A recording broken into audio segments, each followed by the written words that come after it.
ready for some news?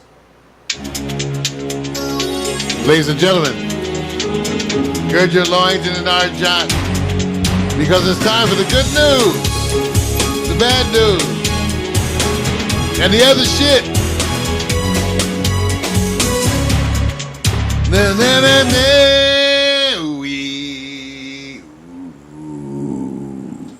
What's happening, everybody? Good news, bad news, other shit. You know, it's hard. I come up with news, relative topics, you know, for things to discuss for the news, for us here at, you know, Morning Coffee, but I'm always getting sort of having my, whatever I come up with, it's always changed because of things with the president. And, you know, there's a lot going on and there's a lot to be worried about, and so people are talking.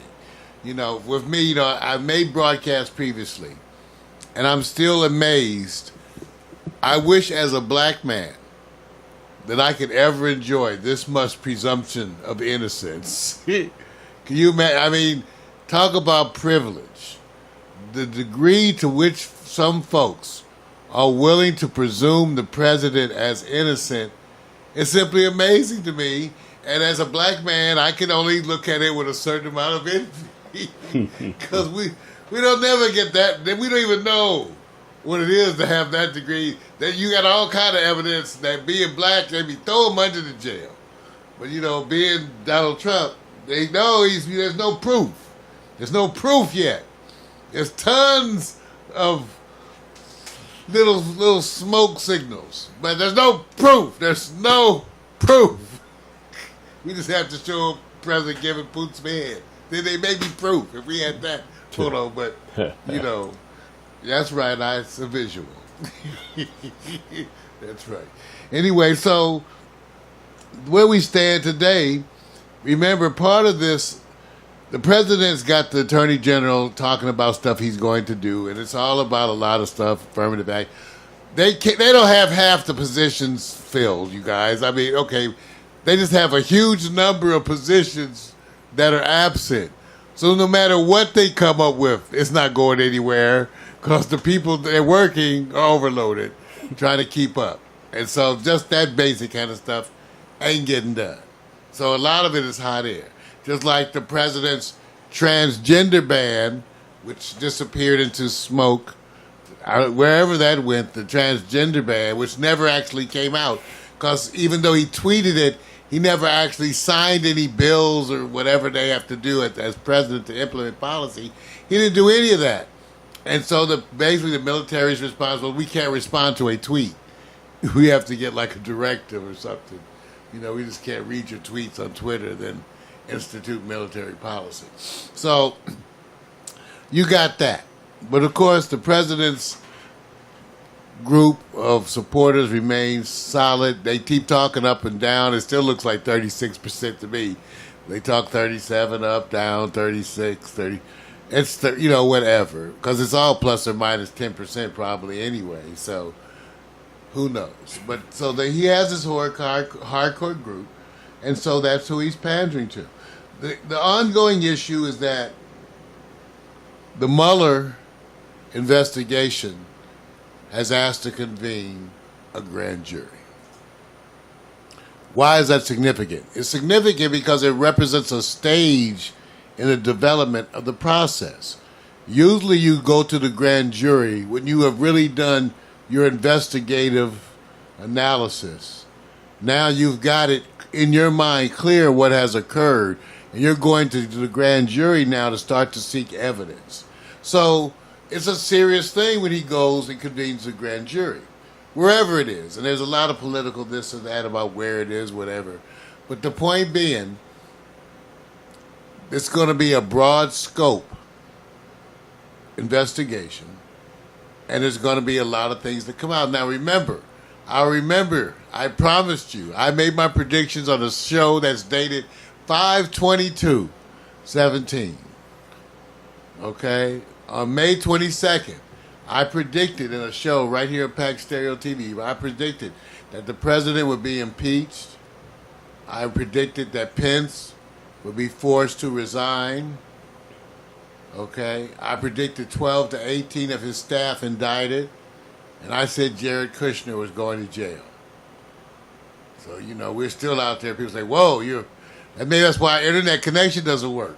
So, yeah. Because of all that. But I predicted this because I said there's going to be a glut. That was my quote. A glut of evidence, an orgy of evidence, my other quote, because of the sloppiness of the president. That there would be stuff left out all over the place dating back. And it really goes back to the fact that Donald Trump has been part of the money laundering efforts for the Kremlin for some time. That's where his money's been coming from. So that's, once again, moral speculation. But that's what he has to hide with Russia. Okay? And that's what he's going to be unable to hide with the staff that Mueller... He just hired, from what I was reading, the #1 defense attorney for blue-collar crime. The #1 guy who defends people for laundering money. They hired him on the project. Yeah, so what does that tell you, man? That tells you they going to have all aspects ready. Yep. I told you, and I told people also, I said, you're not going to hear a peep out of Mueller. You're not going to hear a peep out of Mueller. And so that's what's going on right now. So the update is I predicted too, and to remind you that everything would jump off within 120 days. That gives me to September 22nd. September 22nd, things should be changing. On September 22nd. That's what my prediction was. I said 120 days. So we'll see if I'm accurate on that. And also on all the other predictions. But at least it looks like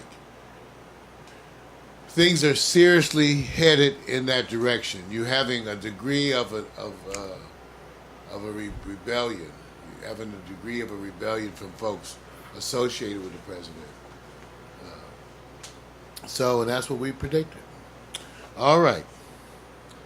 Other things that are just as controversial. I try hard, you guys. I try hard to stay away from stories about religion. Okay, but this one was hard. This one was hard because I posted on Facebook and everybody got going on it. And it was a piece that was about studies on Christians that said that 25% of U.S. Christians believe in reincarnation, which is not part of Christian doctrine. And they also mentioned another beliefs, and even though I was not shocked by it, because I said I know a lot of Christians, and a lot of them have very varied beliefs. Catholics too, I know. I know Catholics who take birth control, okay, and differ with the Pope and all that. So, but I guess talking about it, putting it up there, caused somewhat of an uproar in my community between, those who are more traditional in their religious beliefs and those who are not. So I started telling people, well, not everybody's Christian, and you got to look. And I really didn't know the numbers, so I said, let me go look. So I did some looking. I found, these are estimates, because, we could debate these sources to you guys, but to the best available knowledge, 2012 estimates. 2.2 billion Christians, which represents 31.5% of the religious community. 1.6 billion Islam, which represents 22.3% of the religious community. Agnostics, non-religious atheists, 1.1 billion, which is 15%. 15%. And then Hindus, 1 billion, 13.95%. So,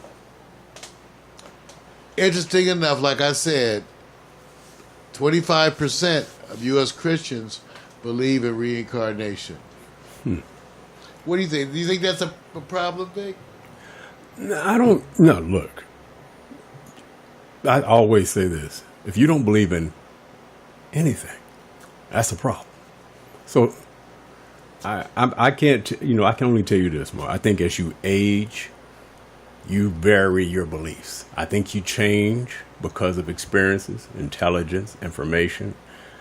And then you need to believe in something, because if you don't, just say this. Just say that there is a reincarnation. Can you prove it? Can you prove it? Whether it's 20% or 80%, can you prove it? If we can accept that you can't prove it, then you have a different perspective. But everybody wants proof. All depends, man. All depends. All depends. All right, you guys. That's the good news.